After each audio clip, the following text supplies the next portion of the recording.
How's it going, guys? It is Blake back once again from theevidentries.com, also, or the Phantom Pages.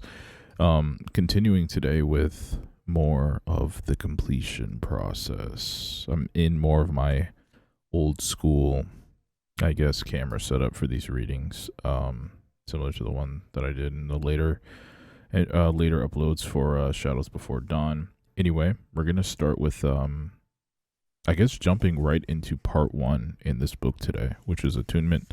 The previous episode, the previous upload, which was the first upload, was for the introduction, which wasn't that long, but I will say I skimmed through all of the first chapter, which we will be reading today, and this is pretty long. It's actually 20 plus pages for the first chapter.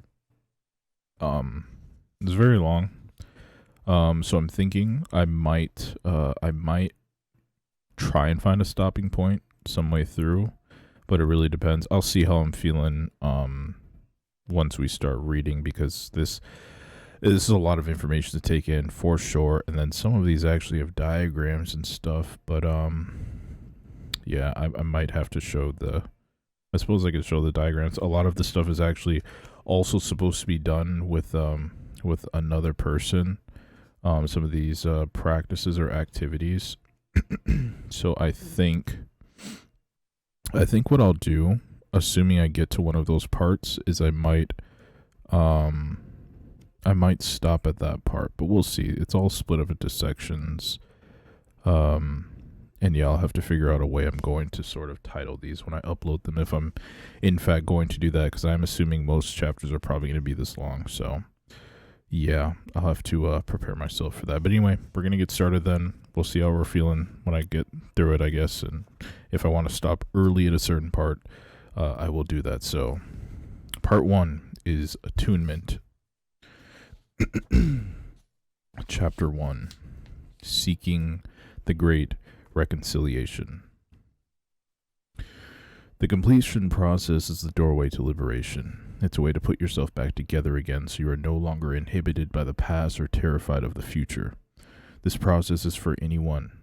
We all have past hurts in our lives that need healing, and often we cannot see that the symptoms we experience in our current life are connected to these past hurts, but they are. We have simply not connected the dots. Most of us wish that our world was a platform for harmony and pleasure. The reality, however, is that while there is harmony and pleasure here on Earth, there is also conflict and suffering. Every day, traumatized soldiers return from war. Inhabitants of war-torn areas struggle to pick up the broken pieces of their lives and move forward. Children are abused, women are raped, and natural disasters leave people with nothing. Emergency teams such as ER doctors, first responders, and firefighters assist others through the horrific circumstances and often find it difficult to process the distress of what they have experienced.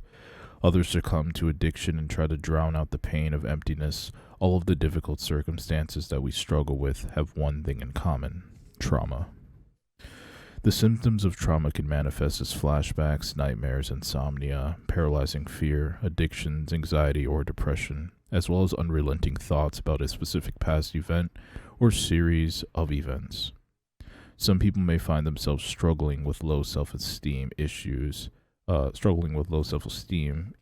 self-harm, chronic pain, mental illness, or just a generally unsatisfying or painful life. Often a person does not know what is causing their symptoms. They don't have any idea that it's connected to an unresolved experience. Most painful episodes like these have their origins in childhood trauma. A person might not even be consciously aware of the trauma, even when it causes serious grief in day-to-day life.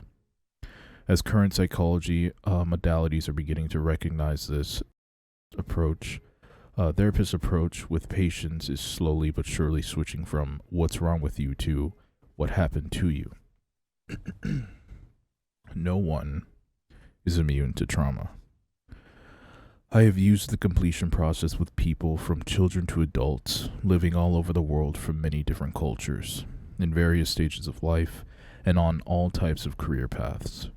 In my own practice, I have used it to bring about resolve and integration for people who are grieving. This is recording, right? Yeah, to people who are grieving. I lost my spot. I had to look over at the software real quick and make sure that it's recording properly.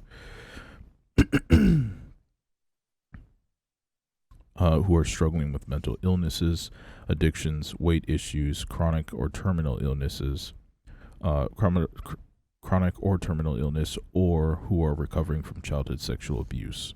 Sometimes clients can't seem to make their relationships work, or they lack sense of purpose.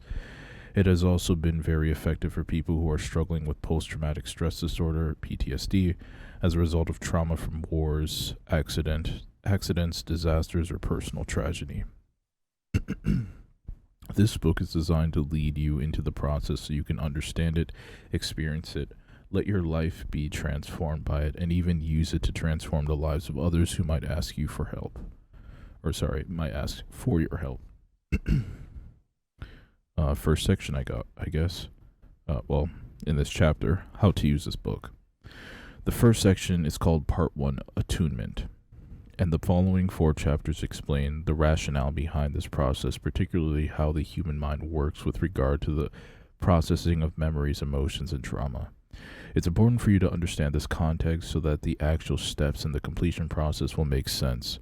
In Part 1, you will notice that I use examples from my own life and from clients I have worked with to help you further understand the universal truths.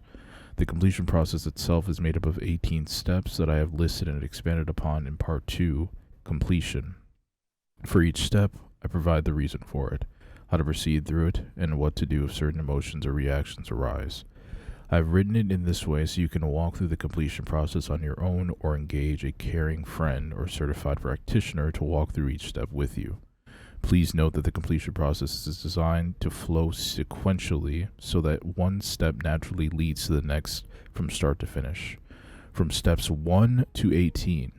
However, for the sake of comprehension, I've broken up my explanation of the process into 3 separate chapters. Chapter 6 covers steps 1 through 6 and pertains to the part of the process where we are re-experiencing a memory that is causing us pain in our current life. Chapter 7 deals with steps 7 through 13 and discusses the part of the process where we alter the memory itself for the purpose of healing. Chapter 8 deals with steps 14 through 18, which pertain to the part of the process when we rescue ourselves from the memory and bring ourselves into congruence with our current timeline. In Part 3, Reconciliation, I am honored to share a number of dramatic personal testimonials from the completion process in the words of participants and facilitators from around the world. Woven in with those stories in Chapter 9 is a commentary about the many benefits that the completion process brings to those who have used it and those who continue to use it in their daily lives. Next section. What are we trying to complete? Life is unpredictable. You may experience phases where you feel as if you finally have it all together, only to have it all turned upside down.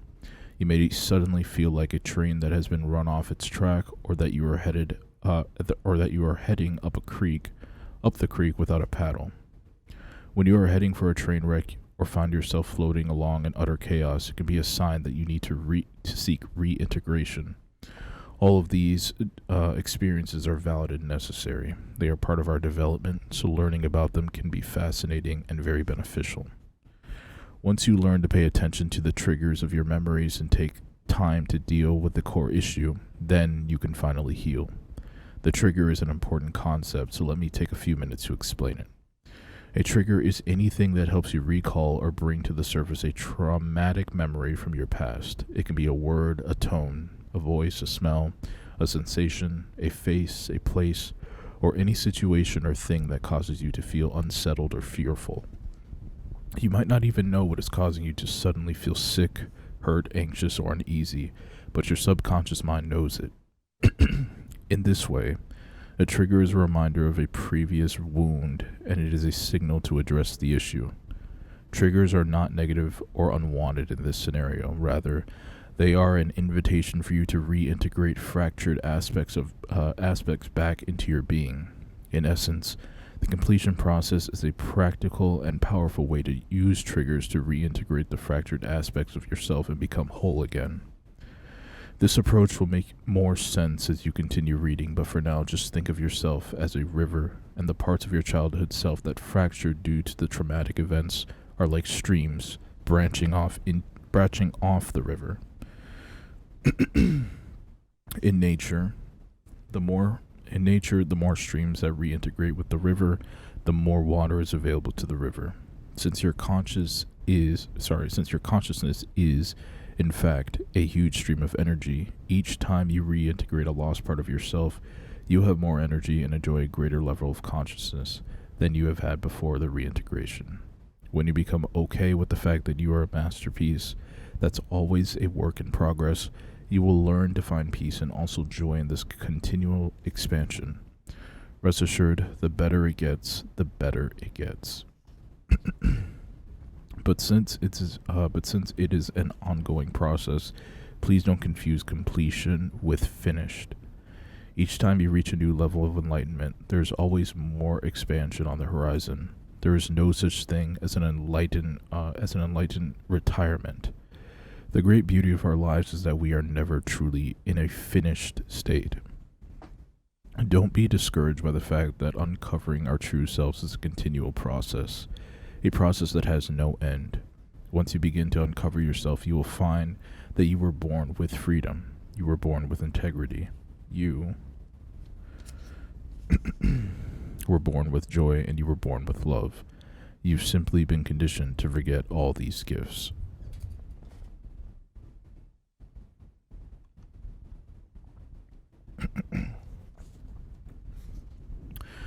The completion process brings your past wounds to a point of healing. Again, I'm being careful with the words I'm using in this context. Wounds are not gashes with blood oozing from them, but rather, I use the word wounds to represent any unhealed emotional, mental, or physical struggle that you may be contending with. Even the word healing can be a bit misleading. Generally, healing implies that something is not okay as it is. This, in and of itself, is the primary wound that all of us carry. Something from our past is not okay. The beauty of the completion process is that the very thing doing the healing is the presence of consciousness in the form of attention that you are offering to that wound. By being unconditionally present with an inner wound, you are finally making it okay to feel exactly how you feel. As you proceed through this process, you will come to know this concept very well. As we apply the completion process, we are not needing or asking our emotions to change. Our emotions change precisely because we are not asking them or forcing them to do anything. We are giving ourselves unconditional, focused presence, and therefore unconditional love. These actions transform us into who and what we really are. It allows us to become whole and restore our integrity. All those who commit to the completion process commit to a healing process during which the layers concealing their true selves are peeled back, ending the cycle of suffering in their lives.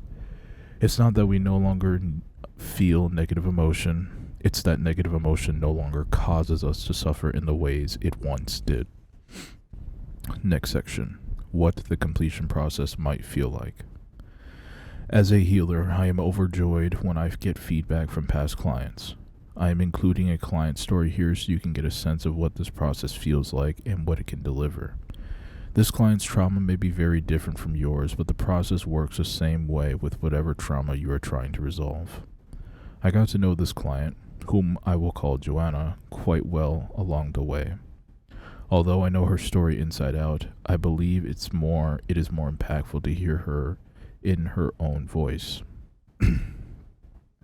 Joanna is crystal clear about the role the completion process has played in her life. It has been a life-saving tool for me. I was a zombie of a person before finding it, she began. My life used to be so painful that I didn't want to live. I was in so much pain every day that I did not know what happiness or joy or fun was. They were concepts so far away from my reality that I had forgotten they were possible. It felt like my life was impossible. No matter what I did, I could not get away from my hell. My past was always present with me, and I could not escape the years of sexual abuse and depression. When I met Joanna, when I met her, Joanna told me that she felt powerless in relation to both her past and her present, and this was impacting virtually all aspects of her life. My depression made it so that I was in bed most days, and if I wasn't, I really wanted to be. I wanted nothing to do with the outside world. How could I deal with the outside world when my internal world was a living hell? Every day I would wish I could just die. Either something had to drastically change, or I was convinced I would die. That is when the completion process entered my life. When I first started the process, it became obvious I had a long way to go. I was not in my body. I had no memories, so I had to start with baby steps by breathing myself back into my body. But that was okay because it felt better than where I had been. It felt so much better, in fact, that soon the completion process became my new go-to technique whenever I felt like I could not handle life. This process is not easy. You are going to have to relive everything you have been avoiding your whole life, but it is very much worth it. I have used this process on some of my most terrifying memories. Courageously, Joanna is now able to tell her whole story. She wants to share this story with others because she feels that if she is able to reveal her truth, she may be able to help others who face their own very dark and horrific situations. Uh-oh, mic is screwing up a little bit.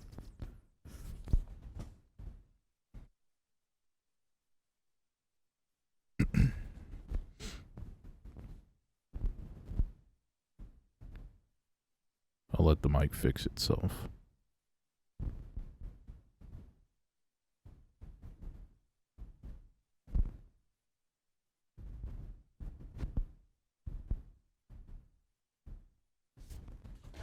Or maybe I won't.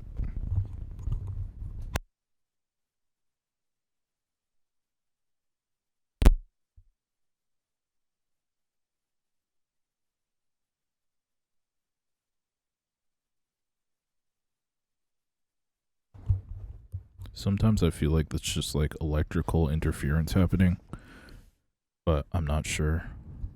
I hope not. I mean, I guess it's better than it actually breaking. Okay, where was I? Okay, I'll just start from here again, I guess.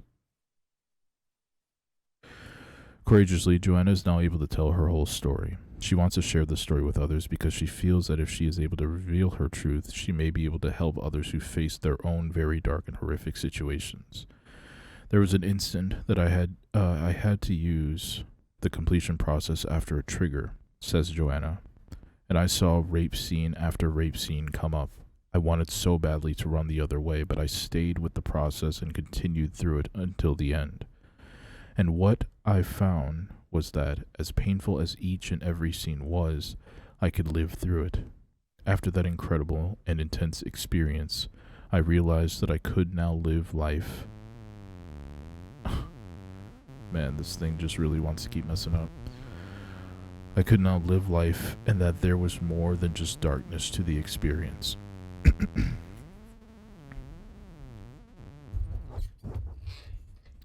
What happened was that once Joanna's past no longer had a hold on her, she was not destined to live with the pain every single day. Speaking confidently, she concludes, I now feel like a person instead of a shell of a person. I have had so many fantastic moments because this process has allowed me to leave my past where it belongs, in the past.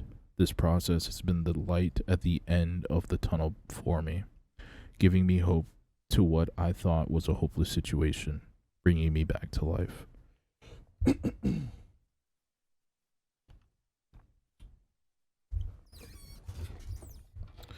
All right, next section. Are you a match to this process? Like Joanna, you've now found the completion process within this book, which means that you or someone you know and love is a match to this process. Otherwise, the universe would not have put these words in your hands. Now is the time to learn how to really be present with yourself and figure out if you are ready to go back and care for yourself. Consider what it is rising up within you right now. Your body needs you. Your mind needs you. Your feelings need you. Your painful perceptions need you. The wounded children within you need you. Your suffering needs you. It is time to really be there for all of these parts that have been crying out to you for so long. You've suffered because you haven't been touched by compassion and understanding. You've suffered because you haven't been touched by unconditional love.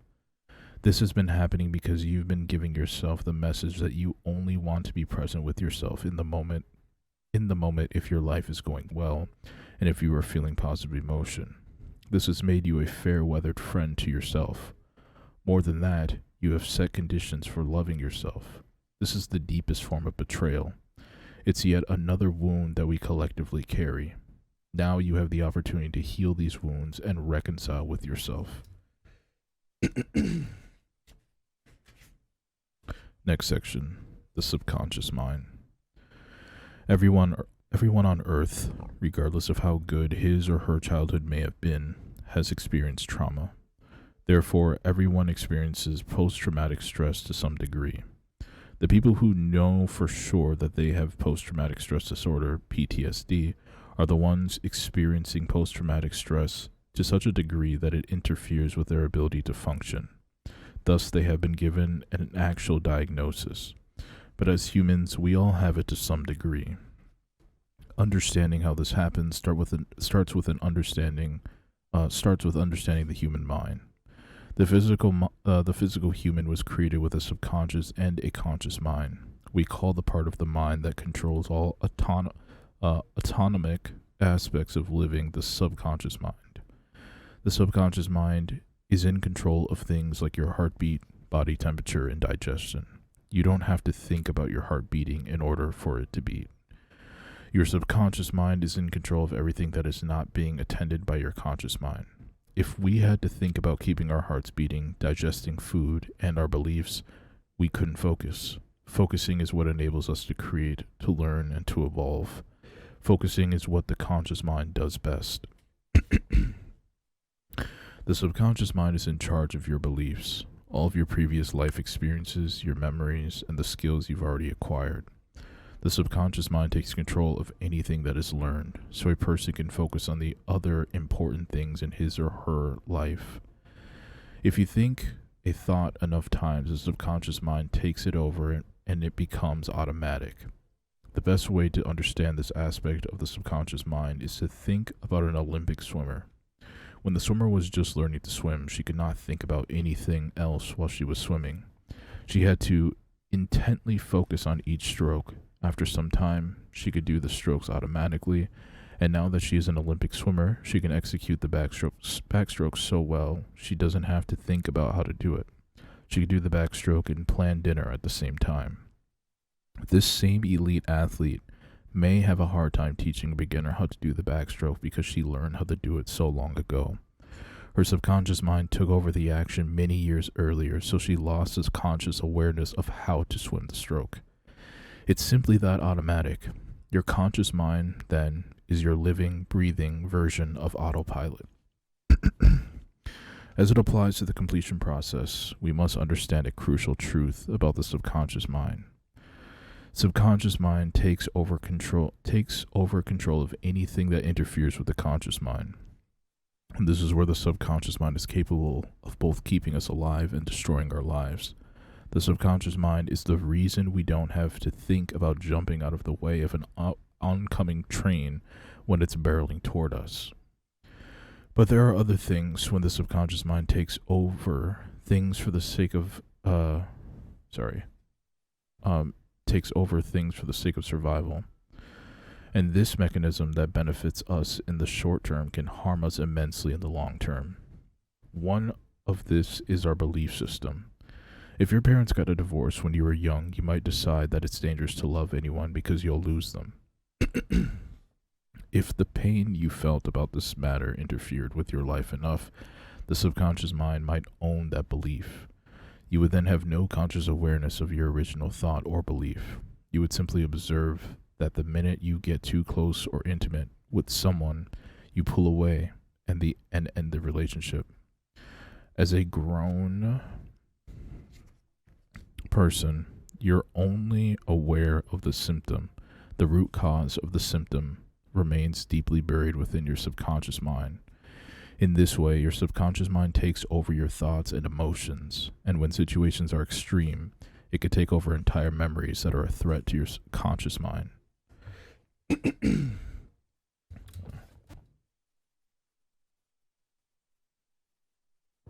Where are we at for time here?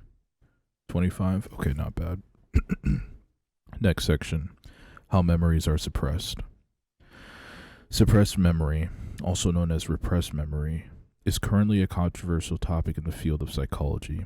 A suppressed memory occurs when a situation is associated with a high level of trauma or stress, and the memory of the entire situation is unconsciously blocked so that the person has no memory of it at all. Even though the memory affects that person on a conscious level, they have no ability to recall the specific memory. Some people in the field of psychology dispute the concept of suppressed memory while others support it wholeheartedly. I'm one of the supporters. Suppressed memory is real, and I believe that just about everyone has experienced it. The question isn't whether or not someone has suppressed memory. The real question is, to what degree? To understand more about suppressed memories, you need to understand how trauma works. Trauma is merely a state of emotional and mental distress caused by an experience, and trauma is not necessarily a veritable tragedy. For example, it's traumatic to experience birth in today's mainstream medical facilities. It's traumatic to a baby to be weaned from its mother's milk. It's traumatic to a 3-year-old to lose track of his mother in a grocery store. With this broad definition of trauma, you can see that even the best parents on earth couldn't raise a child in a way that the child will experience absolutely no trauma. And be aware that what might seem like a somewhat minor trauma, such as perhaps a childhood disappointment, does not feel minor when you're experiencing it. When someone experiences an event that is emotionally traumatizing, sometimes she has no way to integrate the event into her conscious life. When this happens, for the sake of her emotional survival, the person often entirely suppresses the memory. The memory is then disassociated from the self and stored in a fragmented way. Let me explain what I mean by fragmented. A memory is accompanied by senses, such as sound, taste, smell, sight, and emotion. When a situation is particularly traumatizing, the sensory aspects of the memory are often stored separately. For example, the mind suppresses the images associated with the memory deeper than the emotions associated with the memory.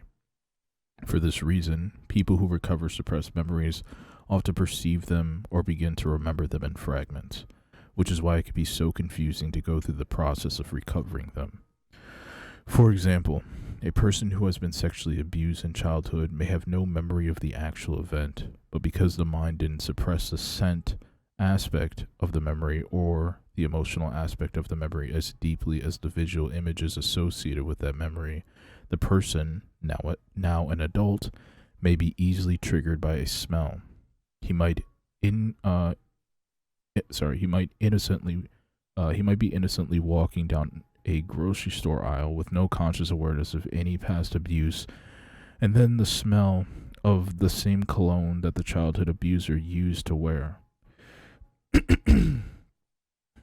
and then smell the same cologne that the childhood abuser used to wear. The scent can be really unpleasant, causing nausea or even an anxiety attack.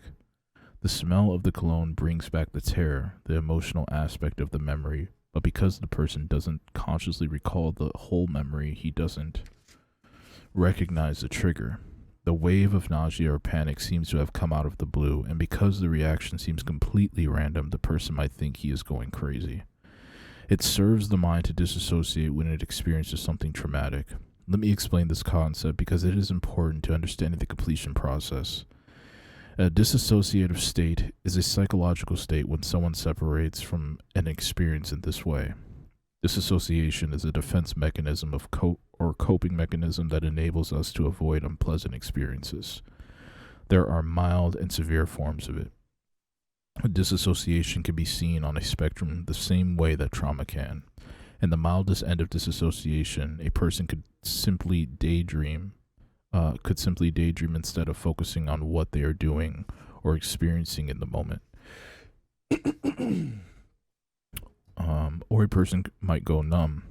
At the severe end of the disassociation spectrum, a person might completely detach from reality and start experiencing periods of time when they lose a sense of identity or create new identities. This is sometimes seen when someone has experienced ritual abuse, sexual abuse, or the ravages of war. Now, we understand when disassociation is viewed on a spectrum. On one side, you might have a person rejecting her feelings of anger, and on the other side, you might have a person separating from her entire identity in order to escape a horrific event. Any kind of disassociation creates a split within the person between her conscious self and subconscious self. If disassociation happens frequently, we will have many splits within ourselves. By disassociating from an experience, you push it out of your awareness so you don't have to endure the pain or discomfort of the feelings associated with the event. It also serves the mind because it prioritizes survival, not just physical survival, but also mental and emotional survival. If you were a small child dependent upon someone who was abusing you, you would have no choice but to remain attached to that person. In essence, the cognitive dissonance associated with living with the monster is so great that you actually could not go on living in the atmosphere of that much terror. So, by suppressing the memory of the abuse, you maintain your attachment to the adult who is abusing you and thus ensure your survival. As you work through the completion process, you may well recover many memories you have forgotten and additional details about memories you already consciously remember. You will see just how traumatizing certain experiences were in your past and just how much of your current life has been shaped by those experiences.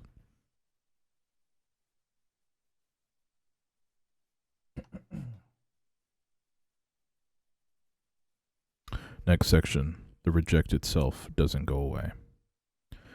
We are born whole, but that wholeness is short-lived because we are relationally dependent. Being born relationally dependent into families that socialize us into a society that is not fully evolved can be problematic. This is because we learn that some aspects of ourselves are acceptable and others are not. What is acceptable or unacceptable depends on the perspective of the family you are born into. The aspects of us that are seen as unacceptable, both positive and negative, are rejected by our family members, and the aspects of us that are seen as acceptable are welcome. So, because we are relationally dependent, we will do anything in the name of survival to reject and therefore suppress those aspects of ourselves that are disapproved of while exaggerating those that are approved of. The self-preservation instinct to disassociate is in fact our first act of self-rejection. For example, consider a child who's born into a family where anger isn't an acceptable emotion to express. When the child gets angry, he is shamed, so he suppresses and denies his anger for the sake of survival within the household. Over time, the anger becomes subconscious. As an adult, the same person most likely will not have any awareness that he has anger within himself. He will not and cannot see himself clearly because he has rejected that aspect of himself. So when people tell him that he seems angry, he won't relate at all. He will probably think of himself only as easygoing. So now we know that when we reject and therefore suppress something, it doesn't disappear. It just fades from our awareness. To acknowledge the suppressed memory, you will bring up the same fear of rejection that you suppressed earlier in your life, and you may well feel like you are going to die. No wonder total self-awareness is so difficult to attain. Everyone who has ever socialized, which is all of us, went through this process of splitting themselves into parts. We grow up with some parts of the self that are owned and other parts that are rejected. This self-rejection is the birth of self-hate. The emptiness that we feel is the result of those rejected and therefore suppressed parts of ourselves. Your soul wants only one thing, and that is to make you whole again. As you proceed through life, you'll be provided with every opportunity to become whole again, but in order to return to wholeness, you need to see and accept the aspects of yourself that were rejected and suppressed along the way. I know firsthand that this is incredibly painful. Self-awareness does come naturally to those who avoid pain because to become aware of those lost aspects, you must stop trying to escape the emptiness within you where those missing parts should be. Next section, attraction and projection.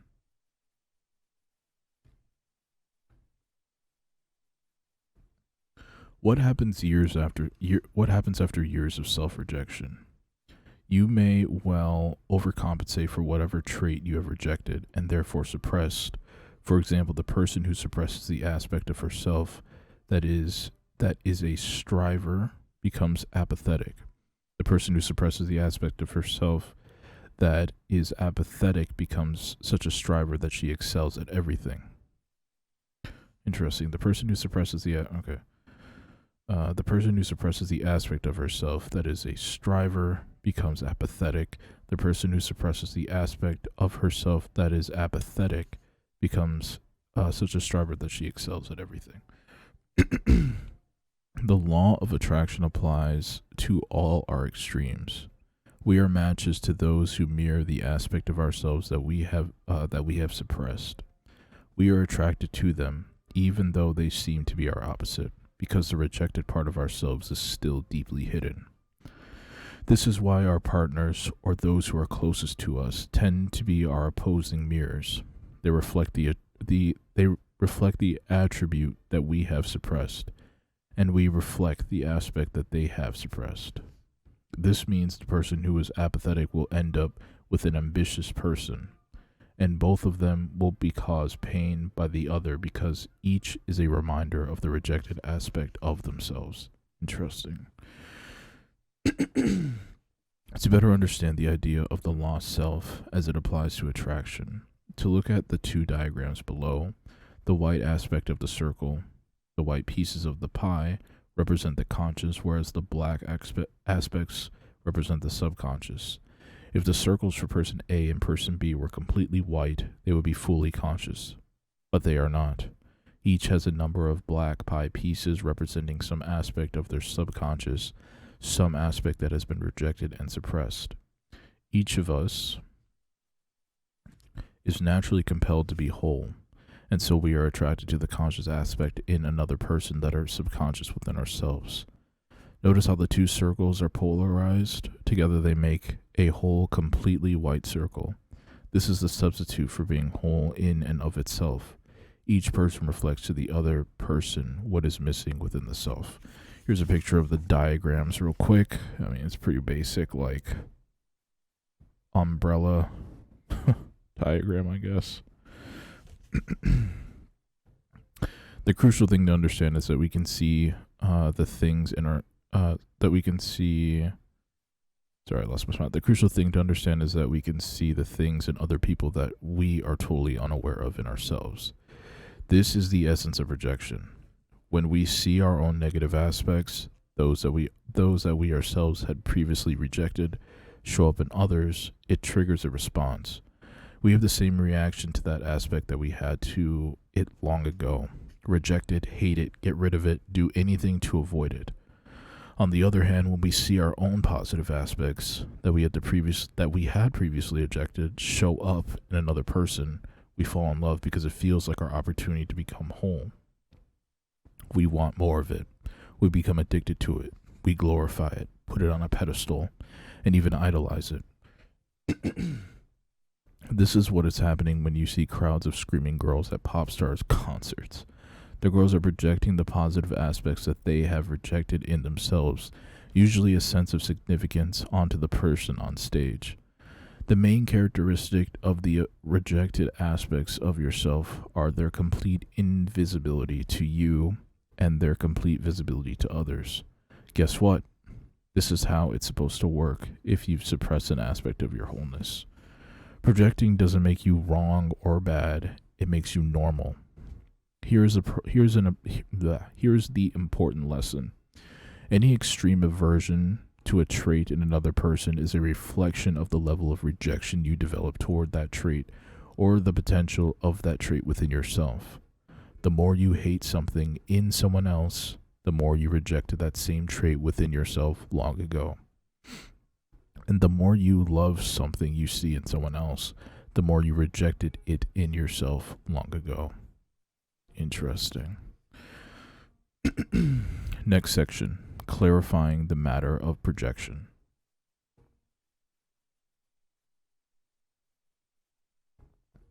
In our culture, there's a common misunderstanding about projection that I'd like to clear up. It has been suggested that we project our own rejected self onto someone who doesn't have the same traits at all. But this isn't how it works. Projection is almost always a two-way street.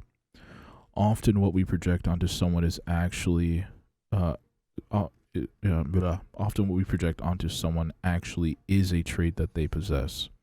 We may or may not exhibit that same trait, but either way we recognize the trait because seeing it causes a flare-up of the wound behind as a result of rejecting that aspect within ourselves.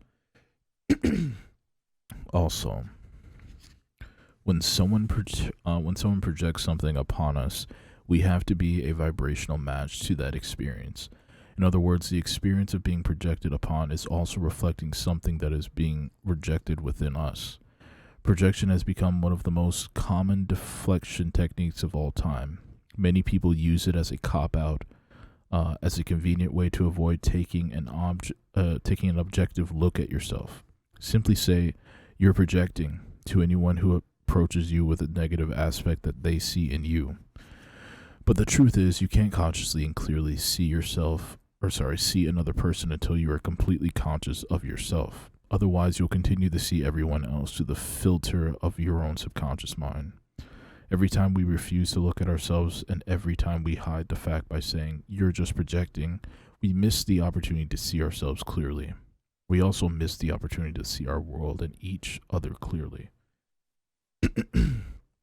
Everyone projects, so our goal shouldn't be to stop projecting, but rather our goal should be to become as self-aware as possible. It's far better to view our extreme negative reactions to other people and our extreme positive ones as the perfect opportunity to develop our own self-awareness. Furthermore, it's not healthy to continue to judge others or reject aspects of them. The more we reject something in another, the more we exacerbate our own wounds. By rejecting something in them, we are rejecting yet again within ourselves. This is another reason to face and resolve hidden aspects of ourselves, rather than let them harm us over and over again. If parts of ourselves continue to be rejected and suppressed, we become inauthentic. We're no longer our true selves. We become a walking facade that we think is the real us, which is an acutely painful state. Eventually, we have what I call breakthrough symptoms. This is an important concept to understand, and I usually describe it in this way. The facade you show the outside world is like a strip of cellophane. When the pressure of the suppressed aspect of yourself becomes intense enough, it bubbles up and pushes through your facade, causing it to rip or tear like a piece of cellophane. At this point, we say it has broken through. The suppressed aspects within yourself, within you, are hidden from plain view. But when pressure causes them to break through, they appear visibly as physical symptoms.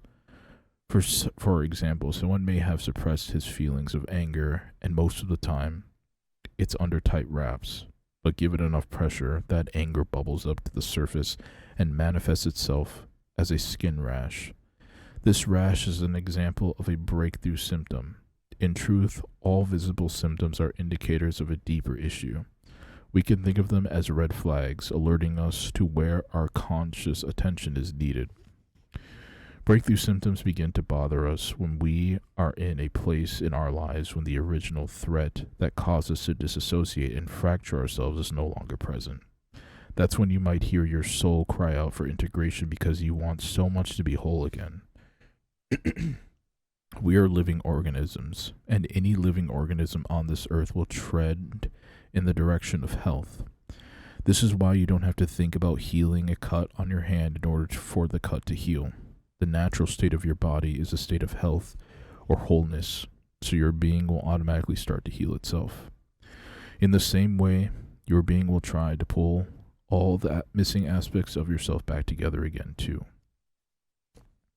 You'll keep running into people and circumstances that will highlight what is fractured within yourself so that you can heal and become whole again. The first step is to figure out how to start resolving and recovering the missing aspects of yourself. And that concludes this very long first chapter. Oh my goodness, what a read. Seeking the Great Reconciliation. There's a lot of information to take in there. Specifically, that last part really stuck out to me. You talk to a lot of people every day in life, but how many times are you really, thinking about what they're saying, thinking about how it might apply to you? These people might show up for a reason, and you might want to take what they say a little bit more consciously, just to look a little bit more inwards in yourself. I mean, not everybody needs to do that. Some people spend a lot of time doing sort of internal work. So you may not need reminders by the sort of things people may or may not say about you and whatnot. But I think that was a really important line there. You'll keep running into people and circumstances that will highlight what is fractured within you so that you can heal and become whole again. So, yeah, it's really about taking those opportunities, I guess, and paying attention to those circumstances and those people. So, anyway, that's going to do it for this upload. Chapter 2, I'm looking, it's still just as long, maybe a little, it's about just as long as this one. So, I think I'm probably going to have to dedicate a lot of time because this is closing in on almost 50 minutes. So, for sure, I'll make sure the next time that I do this or the next upload, I'll do it on a time or do it during a day where I have way more time to work with. I think for sure I'm going to have to dedicate at least an hour to these. So I don't feel like I'm in a rush. I had to try and speed up reading a little bit because that one was taking a bit too long. But hopefully you guys enjoyed this. If you guys got anything out of this chapter, if there's anything you want to comment on, feel that you need to speak on, make sure you let me know in the comments below. Would love to check those out. But otherwise, that's going to do it for chapter 1 of the completion process. We'll continue with part 1, chapter 2 in the next upload. But the next upload that should be up on the channel will be for the Kybalion. So stay tuned for that if you're catching up with that reading as well. So that's going to do it for this one. Thank you for watching. You guys take care, and I'll catch you in the next one. Later.